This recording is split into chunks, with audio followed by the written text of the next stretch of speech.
This is our first time cleaning our litter robot. It's a lot of crap. We've had it for just over 2 weeks and we have not had to touch this thing at all. Not to be dramatic, but it's been amazing not having to clean Leo's litter box every day. And cleaning the litter robot is actually really easy. First, you want to empty the old litter out by just pressing one of the buttons on top, and then you can change out that bag that's full underneath. I did do this backwards by accident, but it still worked out just fine, and then I just took a water and vinegar solution to wipe everything out and sanitize it. Leo, of course, had to make sure I wasn't doing anything too funny with his toilet.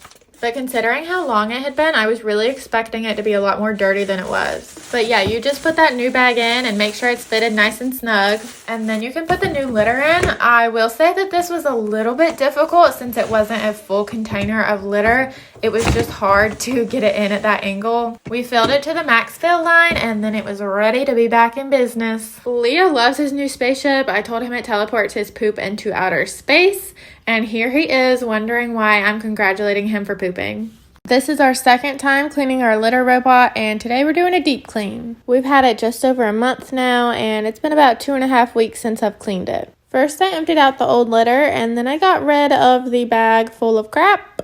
This little step collects some of the litter that falls out when your cat uses it, so I just shook it out and vacuumed everything up. Then I wiped everything down with a vinegar and water solution, popped that step back in, and put a new bag in. Then there's this little piece that helps keep the litter inside while your cat's digging around, and it was kind of gross, so I wiped it down really good. Next, I started taking it apart so I could really deep clean the globe. That's definitely the dirtiest part, so I took it outside, sprayed it down with the hose, and washed it with soap and water. I set it outside to dry, then I went back inside to wipe everything else down with vinegar and water. I also took the carbon filter out and I just washed it with some soap and water. When the globe was dry, I started putting everything back together, which was surprisingly easy, just snapping everything back in place. I added litter to the fill line and I popped the litter guard back in. I did unplug the litter robot in the beginning, and then when it was all put back together, I plugged it back in, pressed the start button, and it cycled through one time and it was ready to go. Now it's all nice and clean, and of course Leo approves. Let's clean our litter robot. We've had it for about 1.5 months now, and I can't tell you how much time it saved me so far. It's also cut down on how much litter we use, which is really nice. Litter robot was nice enough to send us a whole bunch of goodies, so I wiped everything down with their cleaning spray and wipes.